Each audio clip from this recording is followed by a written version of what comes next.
At a family party, my son tried to stop me from entering the living room. When I finally stepped in, I couldn't believe my eyes. A young woman was hugging my husband tightly, her hand slipping into his pocket. He said, "Come on, I've been doing this for years, right under your nose. You never noticed." My son added, "Yeah, Mom, everyone knows. She's basically like a second mom to us." My husband's mistress was invited to Thanksgiving dinner by my own daughter. Can you believe it? They thought my silence meant I was broken, that I'd accept their twisted version of a solution. They had no idea what I was actually planning. For 40 years, George and I had built a life. 40 years. That's more than half my life, a testament to vows, to partnership, to a shared dream. We raised two incredible kids, Brenda and Carl. We were blessed with two granddaughters, Joyce and Carol. We had the house, the picket fence, the whole American dream. Or so I thought. After George retired and I left my part-time job at the library, our lives were supposed to slow down. Settle into that comfortable, golden years rhythm you see in magazines. But life isn't a magazine. For the last decade, I'd been battling severe rheumatoid arthritis.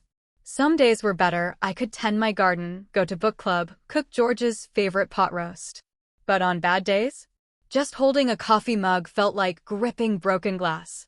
The pain was a constant, unwelcome guest, and it had slowly, insidiously, changed our marriage. The physical intimacy we once shared had become a casualty. It was a quiet sadness, something we rarely spoke of. But I thought we had an understanding. I thought he, of all people, understood my struggle. George was healthy, vibrant. He played tennis twice a week, had poker night with his buddies. He was always busy. I was happy for him. Truly. I never wanted my condition to hold him back. But lately, a new distance had crept in. Not just separate hobbies. Something in his eyes. Restless. Impatient. The signs were small at first, easy to dismiss. More time on his phone, tilted away when I walked in. Poker nights ending later and later.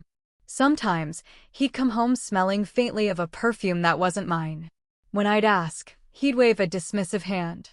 "Oh, that's just Sharon. You know how she hugs everyone." And I'd let it go. What else could I do? To question him felt like admitting the foundation of our 40-year marriage was cracking. It was easier to pretend I didn't notice. Then one Tuesday, my book club was canceled. Margaret's grandson had the flu. Disappointment stung. George thought I'd be gone for hours. A little idea popped into my head: surprise him. I'd pick up steaks, his favorite ribeyes, and we'd have a nice dinner, just the two of us. A tiny flicker of hope. A way to bridge that growing distance. I got back in my car, completely unaware I was driving straight into the wreckage of my life. The drive was short, 10 minutes. Beautiful autumn day, crisp air, turning leaves. I pulled into our driveway. Saw an unfamiliar red convertible down the street. I didn't think much of it. "George, honey, I'm home early." Silence. That was the first thing that felt wrong. No TV. Just the low hum of the fridge. "George." I called again, louder. I walked into the living room, and that's when I saw it. The scene is burned into my memory.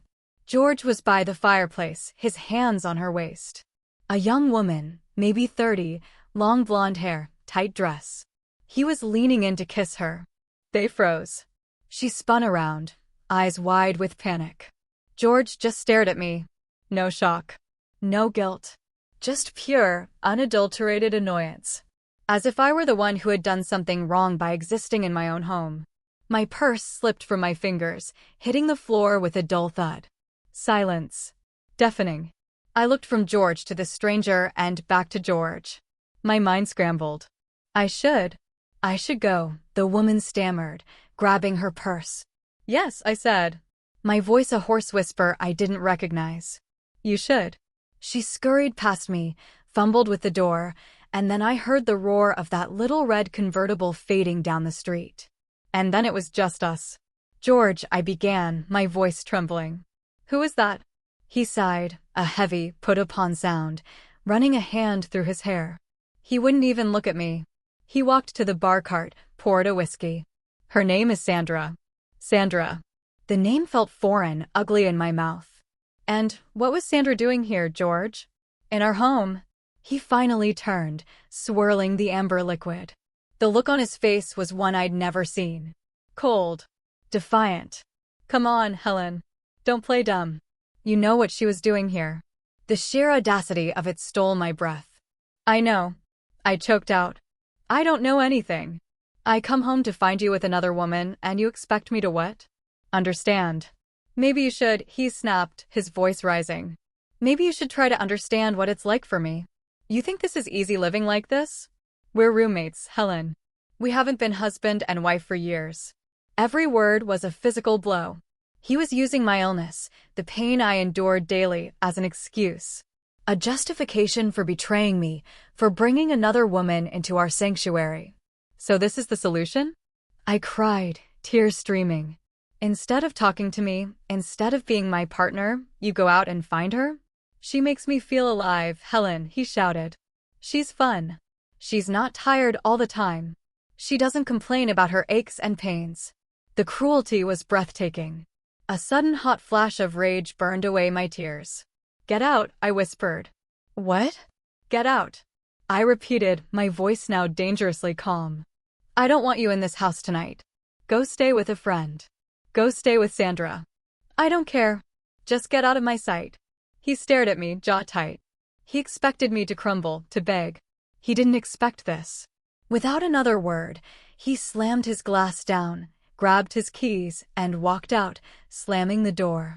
I sank onto the sofa. The silence screamed. I finally let myself break. I spent that night in a daze. No sleep. Just wandering, touching furniture, photos. Souvenirs of a life I suddenly wasn't sure was ever real. The next morning, George came back. He didn't apologize. Acted as if nothing happened. Made his coffee, read the paper. The silence was a weapon, and he wielded it with expert precision. This went on for 2 weeks. Living with a ghost. I felt like I was losing my mind. I thought about calling Brenda and Carl. But what would I say? Your father is cheating on me? The words felt too shameful. I was paralyzed. Then, the 4th of July. Always a huge family holiday. Barbecue, grandkids, fireworks. This year, the thought filled me with dread. But George insisted. We have to keep up appearances, Helen, he'd said. The one time he addressed it. The family started arriving. I put on a brave face, forced smiles, hugged my grandkids. But a strange tension hung in the air. Everyone walked on eggshells around me. After we ate, Brenda approached me. Mom, she said, serious. We need to talk. All of us. A cold knot of fear formed in my stomach. I followed her into the living room. Everyone was gathered. George in his armchair, looking somber. The kids arranged on sofas. It felt staged. An ambush. I sat, hands trembling. Brenda took a deep breath. Mom, she began, choosing her words carefully. Dad told us what's been going on. About Sandra. And about your issues. My issues. They were calling my chronic, debilitating pain my issues. I stared at her, stunned. He had framed the narrative. His version. Before I even had a chance. The fact that you two, well, that you can't be a wife to him in that way anymore. The room started to spin. I looked at George, but he wouldn't meet my eyes. My son Carl stared at the floor. So, what is this? I managed. An intervention? Are you all here to tell me I'm not doing enough for your father? No, Mom. Of course not, Brenda said quickly, though her tone was condescending.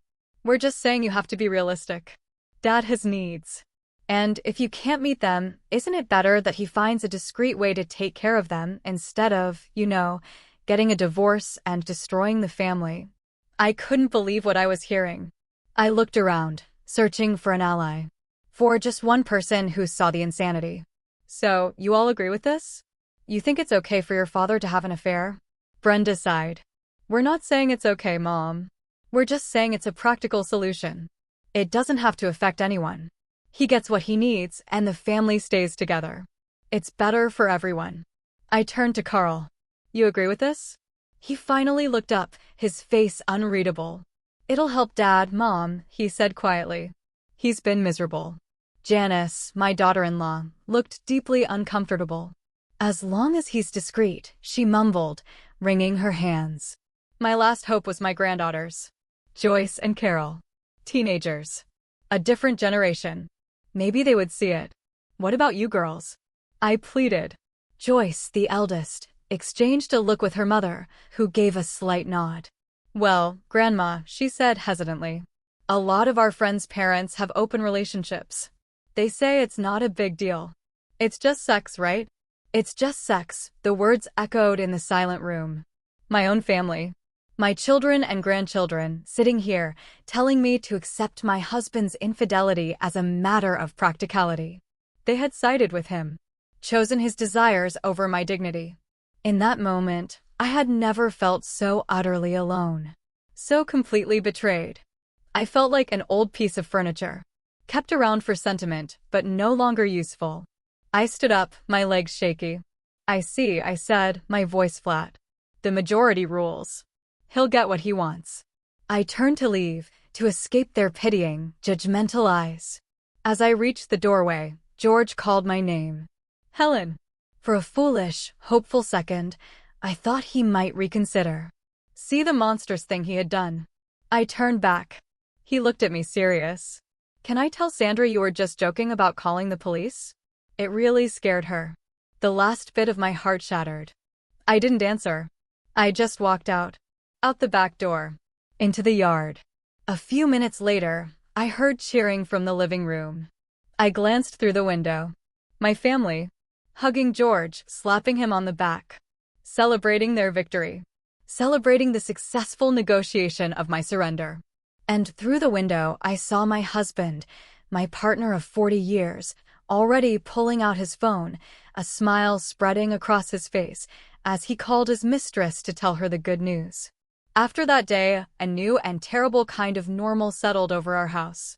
It was the quiet, polite hell of a marriage that was dead, but hadn't yet been buried. The affair was no longer a secret, but a fact to be managed. George made no effort to be discreet. I knew that every Tuesday and Thursday afternoon, while I was at physical therapy, Sandra would come over. I knew because I could smell her perfume lingering in the air. I started finding long blonde hairs on the sofa. Once an earring, a cheap, glittery thing, tacked down the side of his armchair. I picked it up, looked at it, and dropped it into the trash. What was there to say? I had been outvoted. The family treated the situation with a chilling sense of normalcy. How are you and Dad doing? They'd ask, as if nothing had changed. Brenda, in particular, seemed to think she'd engineered a brilliant compromise. One afternoon, she stopped by with groceries. As she put them away, she said, bright and cheerful, "You know, Mom, I'm really proud of you." I stopped, stared at her. Proud of me for what? For being so understanding, she said, completely serious. For putting Dad's happiness first. It shows how much you love him. Letting him do this. Letting him. The word hung in the air. As if I had given my permission. As if this was some generous gift I had bestowed upon him, instead of a betrayal gutting me day by day. A cold, hard knot formed in my chest.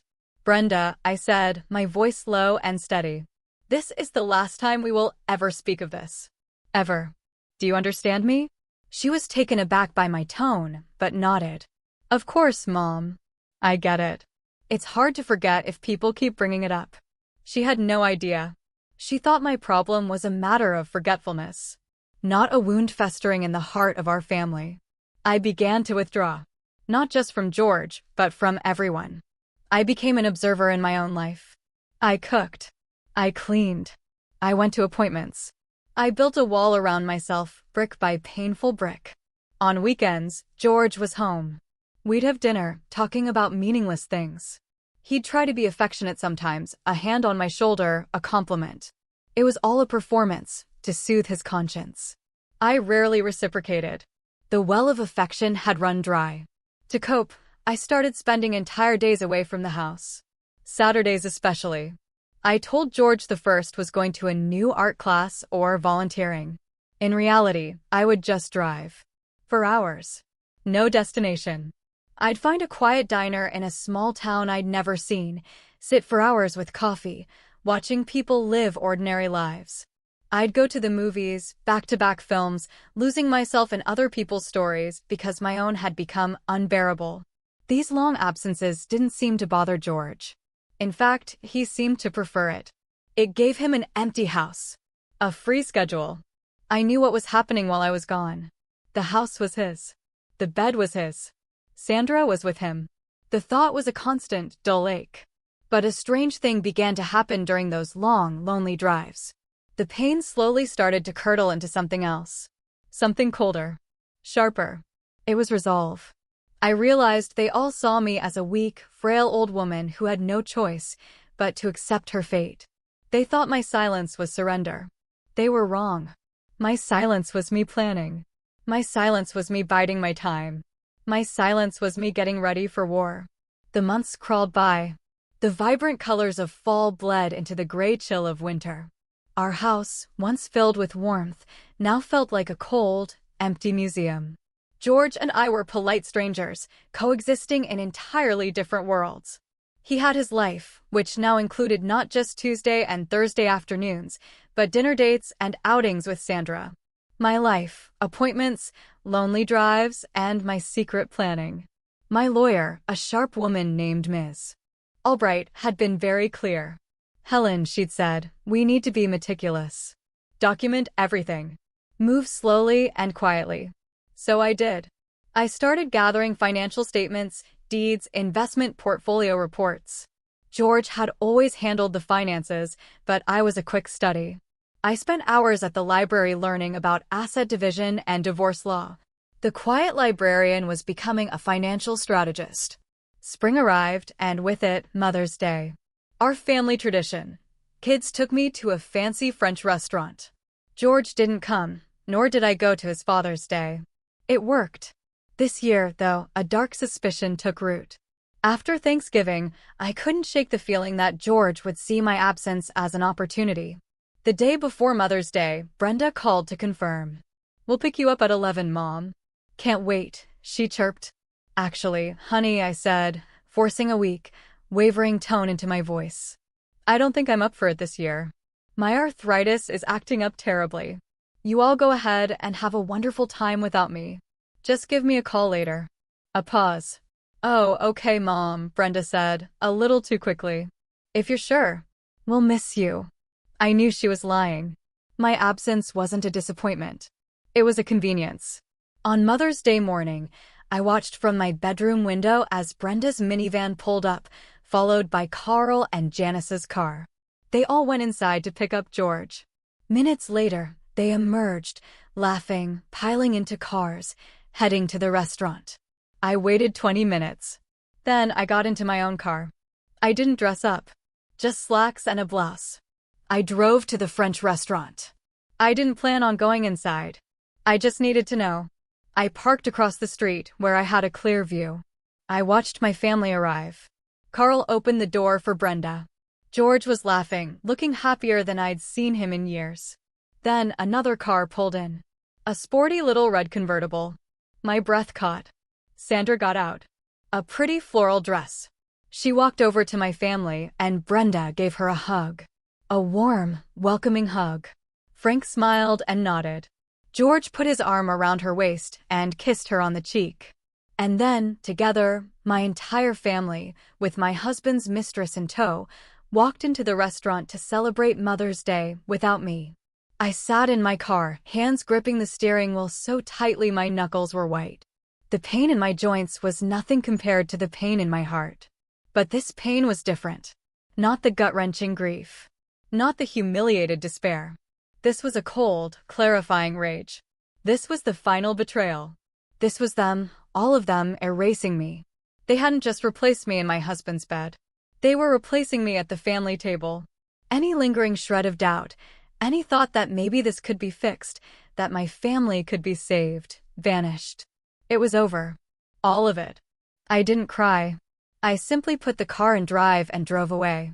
Not to a diner or a movie. Straight home. Into my office. I called Ms. Albright. It's time, I said when she answered. We're moving forward with the final plan. The year that followed was the strangest of my life. On the surface, I was the picture of quiet resignation. I became even more accommodating, more docile. I stopped my weekend drives.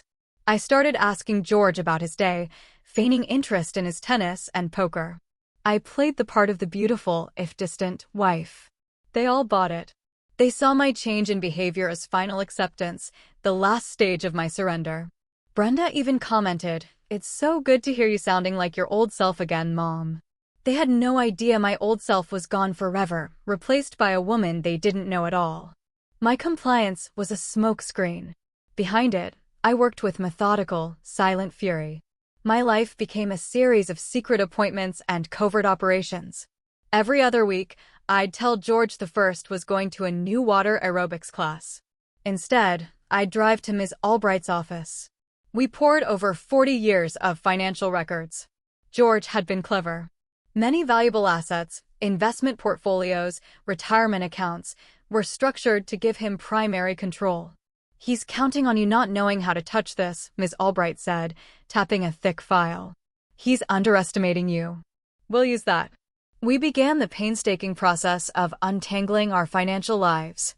On Ms. Albright's advice, I opened a new bank account. We drafted legal paperwork to liquidate certain joint assets, documents that would require George's signature. I'd slip them into a stack of ordinary household bills and tax forms. "Just some routine paperwork from our financial advisor, honey," I'd say casually. He'd scrawl his signature without a second glance, too absorbed in the golf tournament to care.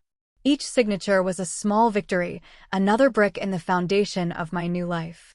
During this time, I also did something for myself. I reconnected with an old friend, Arthur. We worked together years ago at the library. He was the head librarian, kind, gentle, quick-witted. His wife had passed a few years before, and I knew he was lonely. I found his number, called him on a whim, just to hear a friendly voice. We started meeting for coffee. It was innocent. We talked books, old colleagues, our children. For the first time in years, I felt seen. I wasn't a sick wife or a problem to be managed. I was just Helen. Arthur listened. When I finally found the courage to tell him what was happening, he offered no platitudes. Just listened, his eyes full of deep, compassionate sadness. He held my hand across the table, his touch gentle. "You deserve so much better," he said. Our friendship deepened. He became my confidant, my one source of sanity in a world gone mad. He was the only one who knew about my plan. He didn't question it. He supported it. He saw my strength when everyone else saw only my weakness. As the months passed, my plan took its final shape. I had a new bank account with a substantial sum, a lawyer ready to file divorce papers, and a friend in Arthur who offered not romance, but something far more valuable, a vision of a future where I wasn't alone, where I was respected. I circled the date on my calendar. The 4th of July. Exactly 1 year since my family had sentenced me to a life of humiliation. This year, it wouldn't be their day of celebration. It would be my Independence Day. The morning of the 4th dawned bright and clear. The air thick with cut grass, distant pops of early firecrackers. Our backyard slowly filled with the same cast of characters. Brenda and Frank, Carl and Janice, the grandkids. The grill fired up, burgers sizzling. Laughter. A perfect picture of a happy American family. A perfect lie. I played my part flawlessly. I mingled. I smiled. I complimented Brenda's potato salad. But this year, I made sure to overdo it. I'd wince every time I stood up. Rub my hands as if they were in agony. Let out a little sigh of exhaustion. I was planting the seeds for my final performance. Around dusk, as everyone started packing coolers for the fireworks, I found George in the kitchen. "Honey," I said, putting a hand on his arm, my voice laced with manufactured weariness. "I don't think I can make it to the fireworks this year. My joints are just screaming. I think I just need to lie down." He looked at me with a flicker of what I could have sworn was genuine concern. That was the hardest part. Knowing that somewhere, buried beneath the selfishness, was the man I once loved. A man who could still feel a shred of care. It made what I was about to do even harder, but no less necessary. "Are you sure, Helen? You missed them last year, too." "I'm sure," I said, a weak smile. I'm just getting old, I guess. You all go have a great time for me. He patted my hand. Okay, if you're sure. Get some rest. As soon as he left, I watched him walk straight to Brenda. A whispered conversation. A quick nod. I knew exactly what was happening. My absence wasn't a problem. It was an invitation. They were making space for Sandra. The fresh betrayal, even though I expected it, still stung. One by one, they came to say goodbye, expressing disappointment. I hugged my granddaughters a little longer. Be good, my sweet girls, I whispered, my heart aching. This was the one true loss, the one collateral damage of my war that I knew would leave a permanent scar. I stood at the front door, waved as they piled into Brenda's minivan, their laughter floating back to me. They didn't even look back. The moment their taillights disappeared, I moved. No time for hesitation. My bag, a single suitcase, was already packed and hidden. I walked through the house one last time. No sadness. Just a quiet, resolute calm. In the bedroom, I took off my wedding ring, the simple gold band I'd worn for 40 years. I placed it gently on George's pillow. Next to it, a small, nondescript flash drive. I grabbed my purse and suitcase, walked out to the garage, and got into my car. I didn't look at the house in the rearview mirror. I was already looking forward. A few blocks away, on a quiet side street, Arthur was waiting in his car. I pulled up behind him, got out, and moved my suitcase into his trunk. I left my own car there, parked legally. They would find it eventually. I slid into the passenger seat. He reached over and took my hand. Ready? He asked, his voice soft. I'm ready, I said. And together, we drove towards the airport. Towards the rest of my life. As the first explosions of the fireworks began to light up the night sky behind us, the family returned home late, around 10:30. I imagined them flushed with excitement, still buzzing from holiday cheer. George probably unlocked the door, expecting to find the house dark, me asleep. It was Carl who found it. I learned this later from Janice. George had asked him to check on me. Carl walked into the master bedroom. He didn't find me. He found an empty, perfectly made bed. And on his father's pillow, gleaming under the soft lamplight, were two small objects, my wedding ring, and a black flash drive. A sense of unease must have rippled through them. This wasn't right. Not part of the plan.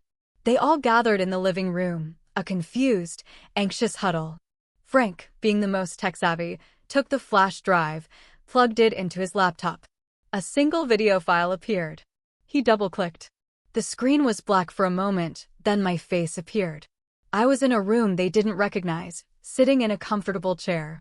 I looked calm. I looked directly into the camera, as if into each of their eyes. Hello everyone, I began, my voice clear and steady. If I've timed this right, you're watching this a little after 10 p.m. Just back from the fireworks show. I saw them, in my mind's eye, glance reflexively at the clock. At this very moment, I continued, I am on a plane, flying far beyond the borders of the United States. And in case you're wondering, I won't be coming back. The sound of George's strangled cry of no was something I could only imagine, but I knew it was there. You betrayed me, the woman on the screen, the new me said, her voice unwavering. Each and every one of you. George, my husband of 40 years, a man for whom I built a home, raised a family, and stood by through everything. You threw me aside like a piece of trash for a woman half my age, and when I dared to object, you turned my own children against me. I thought 40 years of loyalty, dedication, and faithfulness would mean something to you. I deserved better than this. Your desires, and let's be honest, they were wants, not needs, should never have taken precedence over my dignity. I let the words hang. Brenda, your betrayal hurt just as much as your father's. You were always mommy's girl. We did everything together. And to know that you not only supported your father in cheating on me, but actively encouraged it, coached him and me on how to accept it, that broke my heart in a way his actions never could. I pictured her shaking her head, denying it. But the truth was there on the screen, for her husband to see. And Carl, you must be one of the most foolish men alive. Did you even realize that by supporting this, you gave your wife Janice permission to do the same to you? You told her, with your actions, that if she ever feels her needs aren't being met, she has a green light to seek satisfaction elsewhere. How does that feel, son? I saw Frank looking at Brenda, a new and terrible suspicion dawning in his eyes. I saw Janice staring at Carl, her face pale.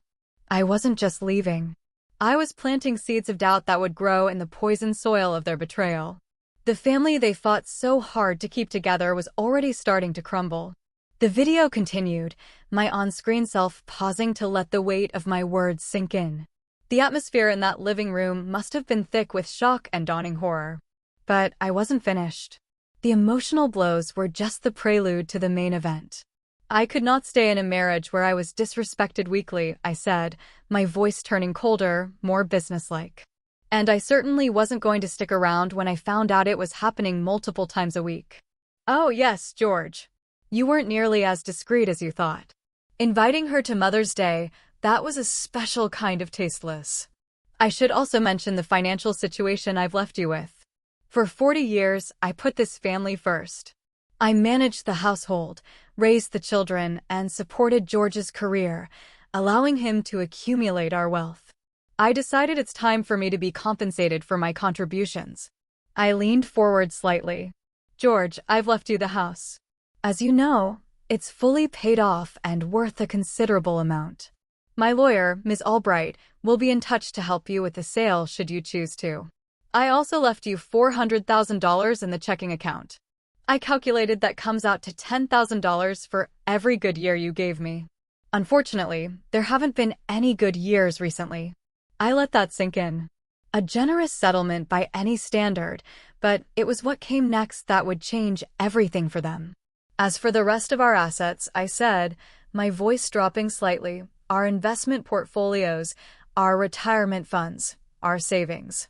I took them.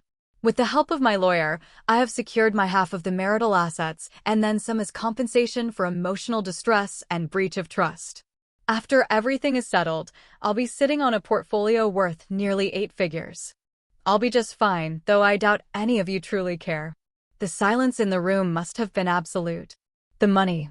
The foundation of their comfortable lives. The source of their security.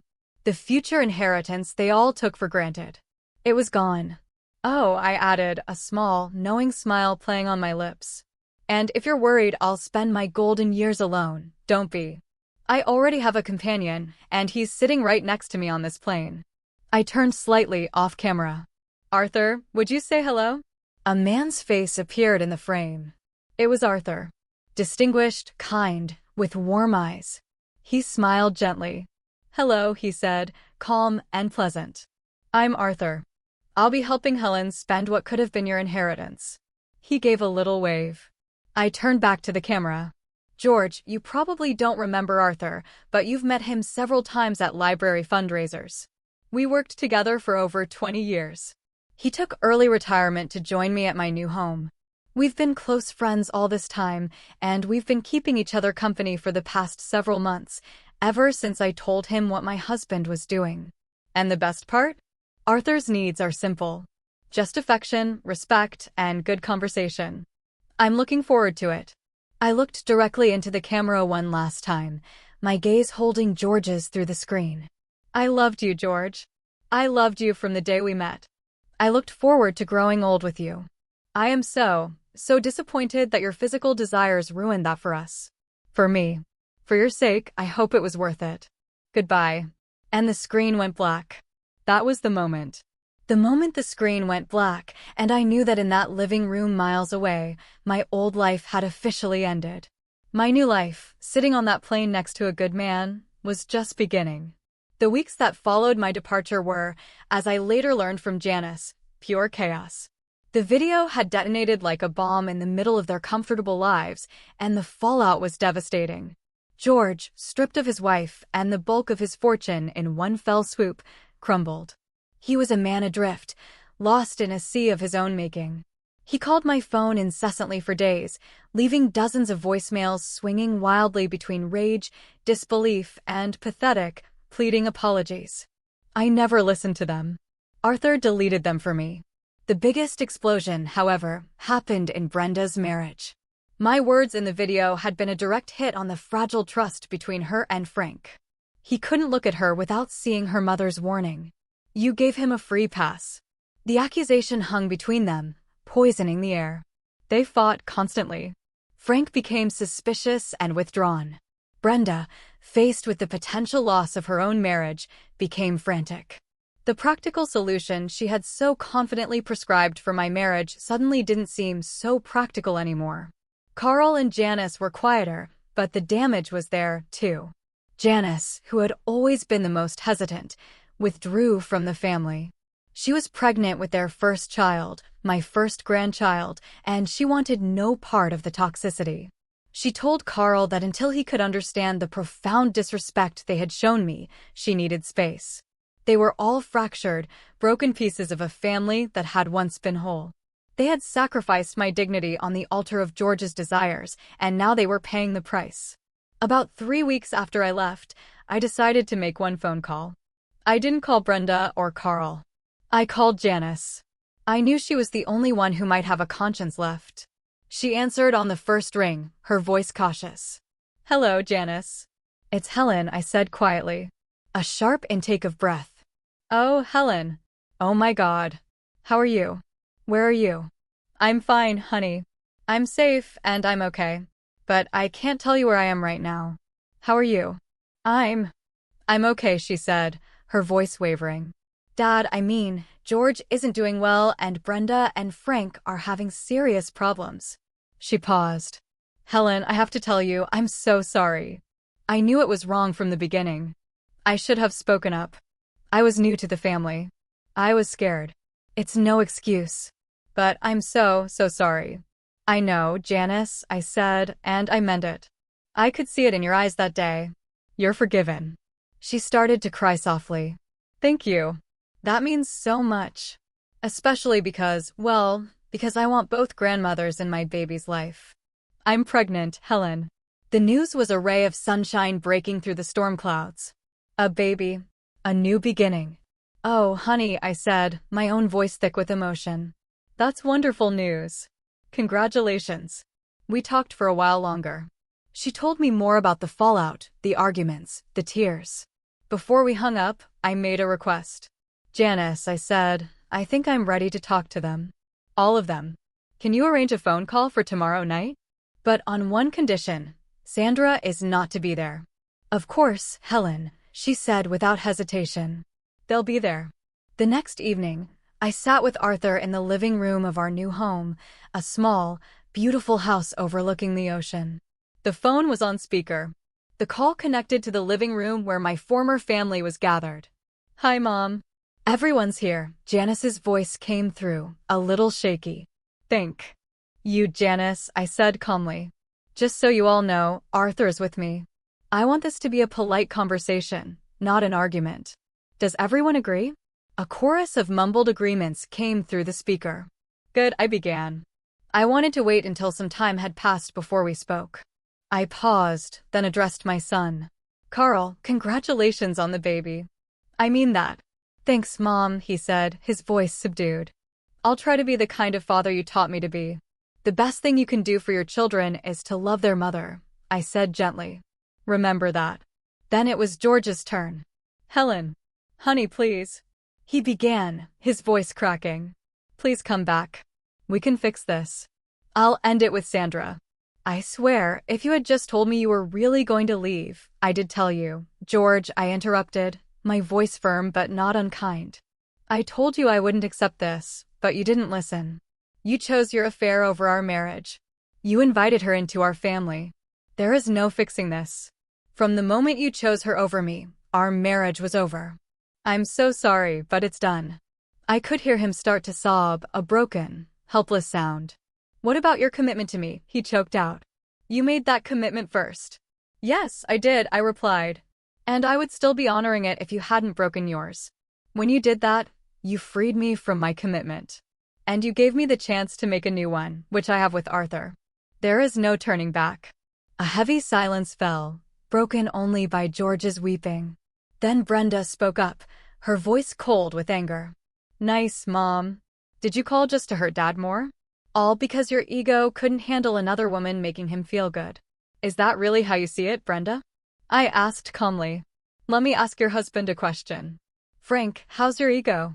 Is it ready to accept another man making your wife feel better than you do? Silence. The question hung in the air like a guillotine. Finally, Frank's voice, tight and strained, came through the speaker. For what it's worth, Helen, after all of this, Brenda and I have been having serious issues. I understand, I replied.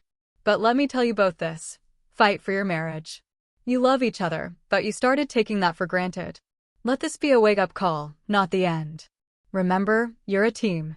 I never meant for this to happen, Mom, Brenda whispered, her anger gone, replaced by the terrified voice of a little girl.